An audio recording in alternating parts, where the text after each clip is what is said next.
Bismillahirrahmanirrahim. Terima kasih kepada saudara pengacara majlis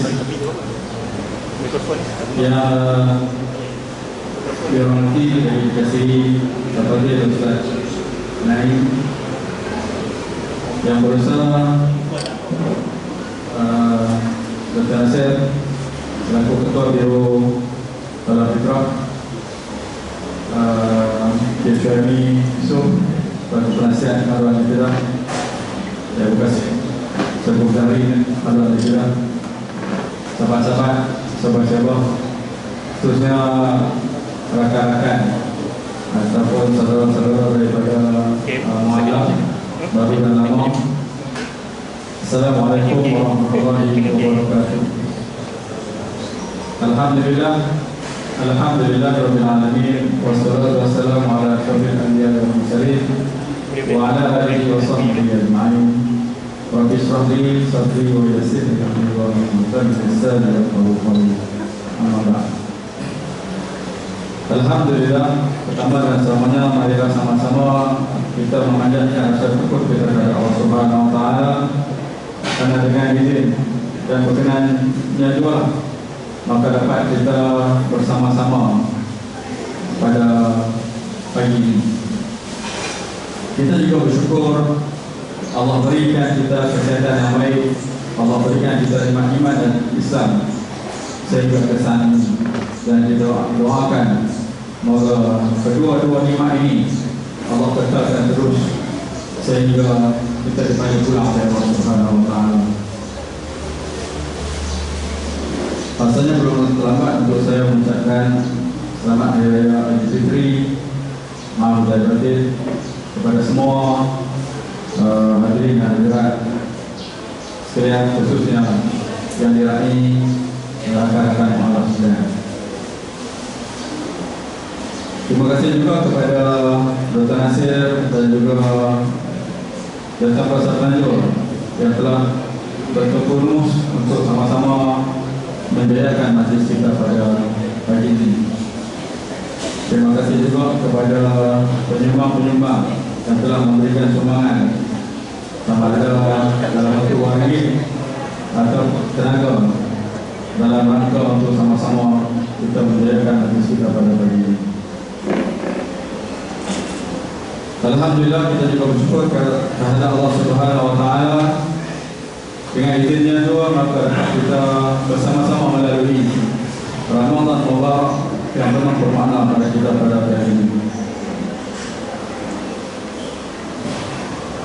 Seperti mana firman Allah Subhanahu wa taala yang berbunyi, Ya ayyuhalladzina amanu kutiba 'alaikumus shiyam kama kutiba 'alal ladzina min qablikum la'allakum tattaqun.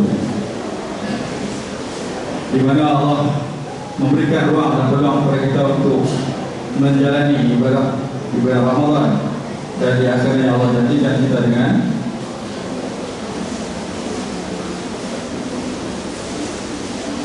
kutiba 'alal ladzina min qablikum la'allakum tattaqun.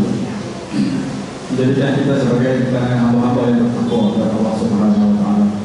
Inilah harapan dan juga cita-cita kita untuk menjadi di antara mukmin dan mukminat yang bertakwa kepada Allah Subhanahu wa taala.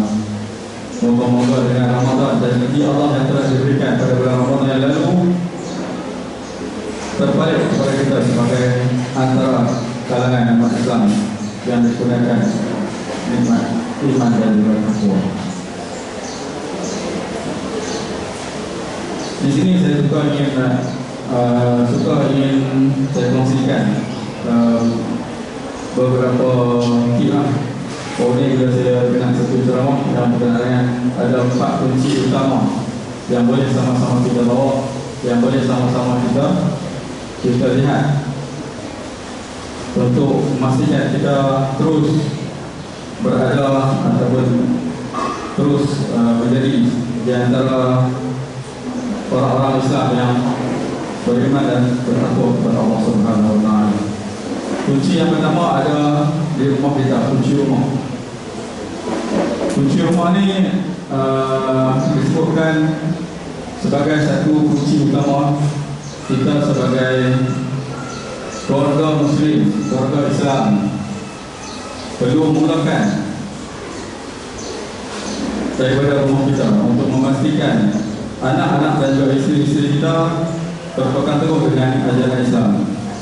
Yang pertama dari segi menjaga sekurang-kurangnya yang wajib kita laksanakan 100% ataupun 200%, mungkin lebih daripada 100%. Sebab bila kadang-kadang ni kita dah masuk kumpulan 50 siri, 60 siri, 40 siri pun kadang-kadang kita lupa. Kita dah semayang je, kita tidur, bangun-bangun semayang lagi. Jadi kita terlupa. Bila kita terlupa ni semayang yang kita buat lebih, yang wajib ni lebih daripada 100%. Dan yang sunat-sunat ni kita tambah kan. Jadi kunci yang pertama, kita nak menjaga keluarga kita supaya keluarga kita terdiri daripada kalangan insan-insan yang berpegang teguh dengan ajaran Allah Subhanahu Wa Taala, insan-insan yang mematuhi segala perintah Allah Subhanahu Wa Taala dan meninggalkan semua larangan Allah Subhanahu Wa Taala. Sebab itu kita kena jaga keluarga kita, jaga diri kita, isteri kita, anak-anak kita, kan? Tunjuklah mereka sembahyang subuh bersama-sama ataupun lebih baik sembahyang subuh di masjid dan sebagainya.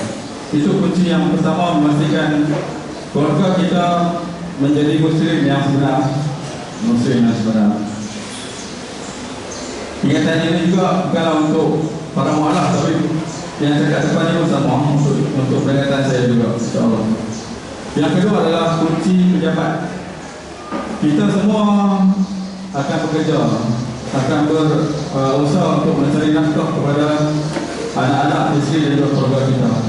Pastikan kunci pejabat kita juga dijaga dengan sempurna. Pastikan kita hadir pejabat bekerja dan Allah Subhanahu Wa Taala dan tidak ada niat-niat yang lain, dan jauhilah perkara yang boleh membawa kita kepada maksiat atau mengingkari perintah Allah Subhanahu Wa Taala. Kadang-kadang bila kita pejabat, macam-macam dugaan, macam-macam cabaran yang timbul. Sebenarnya dielak rasuah dan sebagainya itu kan, dia ada kerja atau rasuah dan sebagainya. Jadi bekerjalah dengan bersungguh-sungguh kepada Allah Subhanahu Wa Taala, kerana hasil daripada kerja itu adalah nafkah kepada anak dan isteri kita yang menjadi punca kepada makan dan minum kita dan juga keluarga kita. Dan dalam masa yang sama, kita juga akan cuba berusaha untuk bekerja mencari nafkah bagi kita untuk kita membantu orang lain, memberi zakat, mengeluarkan zakat yang wajib, dan juga memberi sedekah-sedekah, yang mana sedekah inilah yang boleh membawa kita kepada amal yang boleh diterima oleh Allah SWT. Ada 3 kan, satu anak yang soleh, yang kedua sedekah jariah yang boleh membawa kita dipanggil pulang kepada Allah Subhanahu Wa Taala. Jadi kunci yang kedua adalah kita jaga kunci pejabat kita. Dan ketiga, kita ada kunci kereta. Kunci kereta ni kita nak pastikan bahawa arah tuju dan arah kita ni berada di arah yang betul, arah tujuan yang betul. Kadang-kadang kita bukan kunci kereta, kita nak pergi KL, tapi kita mahala ke Thailand. Jadi tujuan tu, niat tu betul, nak pergi ke KL, tapi bawa sering kereta pergi ke arah Thailand. Jadi tak betul. Jadi kalau kita nak pergi ke Kuala Lumpur, nak pergi ke Johor, kita pastikan kita bawa kereta tu ke Johor. Kalau kita nak pasti nak matlamat kita maradatillah, di antara kita digunakan syurga Allah Subhanahu Wa Taala, maka setiap tingkah laku, setiap perbuatan dan juga apa juga yang kita lakukan mestilah mengarahkan kita ke arah yang diridai oleh Allah Subhanahu Wa Taala. Dalam kata lain, kita buat apa yang Allah perintah dan tinggalkan apa yang Allah larang. Benda ini bukanlah untuk kita saja, tapi untuk juga anak dan isteri kita dan juga masyarakat yang ada di sekitar kita. Sebab itu kalau kita tengok moto Haiwan Malaysia atau Haiwan Perasaan pun berakhlak, mendidik dan berbakti. Dalam masa kita kena pastikan diri kita sendiri adalah di kalangan insan-insan yang berakhlak mulia dan beramal ataupun bersikap dengan sikap yang sasiat dan terpuji. Dalam masa yang sama, kita juga akan cuba mendidik diri kita dan mendidik anak-anak kita, isteri kita dan juga rakan-rakan kita ataupun saudara-saudara sekitar kita, termasuklah mu'alaf yang ada sekitar kita, untuk sama-sama dengan kita dalam rangka untuk menjadikan kita muslim mukmin yang sejati. Yang ketiga, betul-betul dalam berbakti, dan dalam sama sebab itulah haluan sentiasa berbakti bukan saja kepada mu'alaf tapi juga kepada golongan asam yang lain, insya-Allah. Dan kunci yang keempat adalah kunci masyarakat. Ini kunci mungkin satu yang terakhir. Kita selalu dengar, kita selalu bercakap berkenaan dengan assalam, ataupun dalam bahasa lain sejahtera, dalam bahasa lain selamat. Dan ucapan-ucapan ini selalu ada di bibir kita bila kita jumpa dengan kawan-kawan, rakan-rakan, walimah, orang bukan Muslim pun kita akan ucap perkara yang sama, kan? Assalam ataupun selamat, selamat pagi, selamat petang, selamat kembali. Tuan-tuan dan puan yang dirahmati Allah sekalian, assalam ini maksudnya selamat ataupun sejahtera. Jadi bila kita selalu ucap, kita selalu dengar selamat ini, kita tak, kita sendiri sebagai Muslim mungkin sejati, kita nak pastikan bahawa kita ni bila berada di tengah-tengah masyarakat, orang lain juga akan rasa selamat dengan kita. Orang lain juga akan rasa sejahtera ataupun tenteram dengan kita.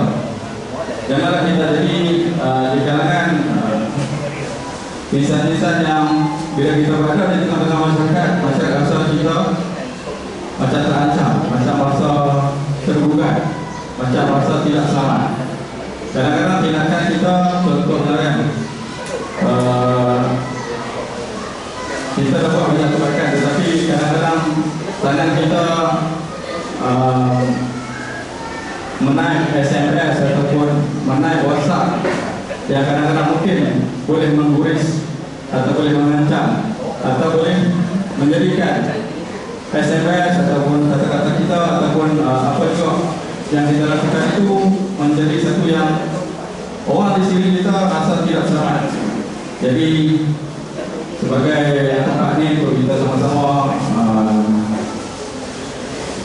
berusaha untuk mencari mahfuzillah, marilah sama-sama kita pastikan bahawa ucapan salam atau ucapan selamat yang kita ucapkan selalu ini menjadi satu